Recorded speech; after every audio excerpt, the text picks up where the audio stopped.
Alright guys, so we have finally made it to that time of year. OTAs are starting up in the NFL, and the Jacksonville Jaguars were one of the teams with a super early date for their OTAs. So that means for the first time we got to see Travis Hunter and Trevor Lawrence on the field together. We got to see Brian Thomas. It was just great to see the guys out there doing football activities, and OTAs are obviously a step up from rookie minicamp. And the reason the Jags were able to be out there so early is because they have a brand new head coach, so they have more time to learn and get used to whatever system that Liam Coen may bring. And I'm sure he made them all practice their duvall. No, I'm just kidding. But in this video, I'm going to break down everything you can take away from OTAs for the Jacksonville Jaguars. And then I just want to talk about this team as a whole heading into the 2025 season, because they made some big pickups in the draft and just throughout the offseason. This is a team that's going to be looking to get some momentum going and just get back on the right track after a year to forget in 2024. But before I get into everything in this video, I would really appreciate it if you would drop a like and subscribe. It only takes 5 seconds, plus you can always change your mind.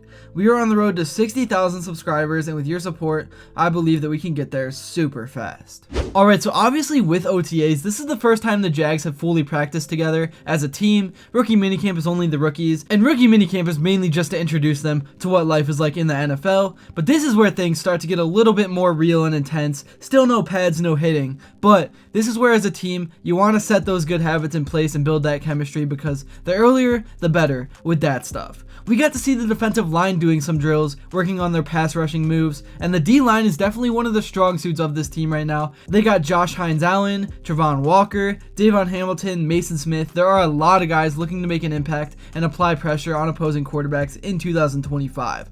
I also like some of the young depth pieces they have on that D-line as well. The defense as a whole is obviously a work in progress, but they will be potentially adding Travis Hunter for a few snaps out there in the secondary. And honestly, one of the biggest issues with the defense has been the offense. It's hard for a defense to have to just carry a team when they are just constantly out on the field and constantly put in bad situations. Alright, as promised, now to get into some of the Travis Hunter footage, because I know that's what most of you guys probably came for. We got to see Hunter doing some basic explosive drills coming out of his starting stance like he will be doing in game. Next to him is number 5 De'Ami Brown. He's a young guy that is going to look to carve out a role for himself, and the Jags are going to need him to step up and provide a little bit of production when he can. But what everyone, including myself, is most excited about is the potential of Travis Hunter and Brian Thomas Jr. together. These are two guys both capable of having 1,000-yard seasons, and the main thing I want to see between the two is cohesion. I want them to feed off each other and be super unselfish. You know they're gonna be, but you just want to see it on the field with your own eyes. I think they will both be able to create opportunities for each other, because at the end of the day, most teams don't have two receivers that are the same caliber as these two. Usually it's just one if you're lucky. And as an opposing secondary, you can't keep all eyes on both of them, so I think the Jags offensive coaching staff and Liam Coen are going to be able to get creative, take advantage of some crossing routes, and just create a bunch of havoc and a bunch of opportunities for the entire offense centered around those two and Travis Etienne in the backfield.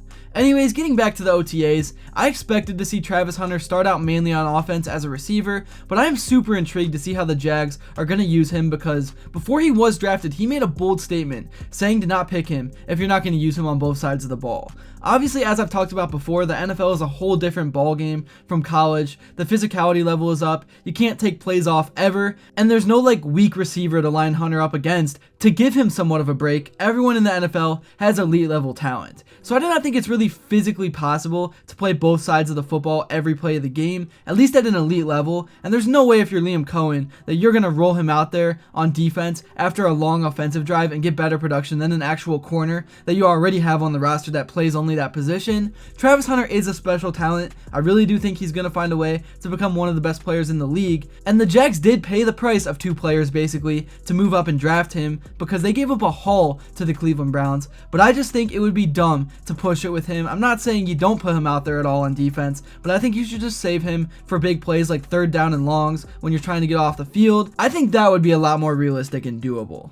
Also, another exciting storyline going into this season is, of course, Trevor Lawrence. We got to see him do some footwork drills and him throwing the ball a bit over the weekend, and he is going to be looking to have a major bounce back season, because the last few years have been forgetful. Not everything has been completely his fault. He's had injuries, he's had offensive line struggles, but nonetheless, if the Jags really want to get better and make this young team work, almost 90% of that falls on T-Law's shoulders. But one of the reasons why I am super confident in Trevor's ability to bounce back and become the quarterback that he once was is because because of Liam Coen. Liam, of course, helped to turn Baker Mayfield's career back around, and he was a guy coming off of a shoulder injury that he sustained in Cleveland, and I love his creativity within an offense, so I have no reason to believe that he can't do the same type of thing for Trevor Lawrence. Let's take a look at some of the numbers that Trevor Lawrence has put up in his past so we know exactly what we are talking about and what he actually has the potential to get back to.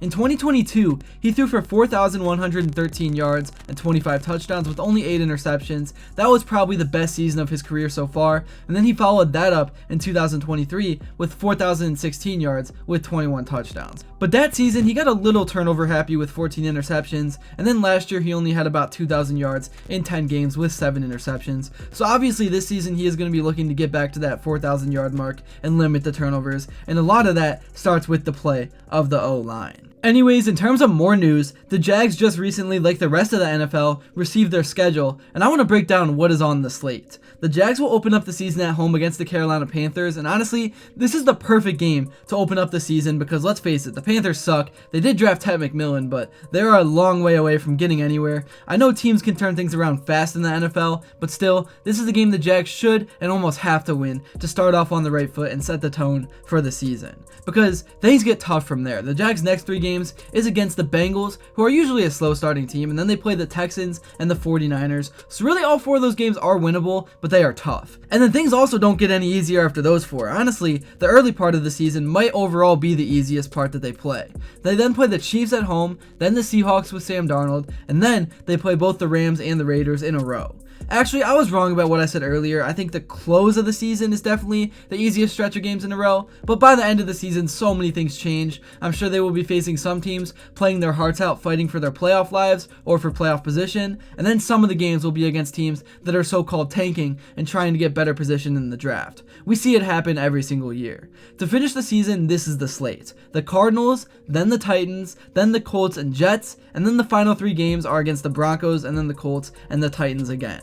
All 7 of those that I just listed are definitely winnable games. But yeah, the Jags need to set the tone early and get things started off hot, and it was just great to see all the guys out there on the field doing drills and just getting to know each other. But that's really all I have for this video. Thank you all so much if you made it to this point. Let me know what your expectations are for the Jags this year in the comments below, and if you enjoyed this video and haven't yet, please be sure to drop a like and subscribe because your support truly does mean the world, and also let me know what you would like to see next, and until then, I will see you all later.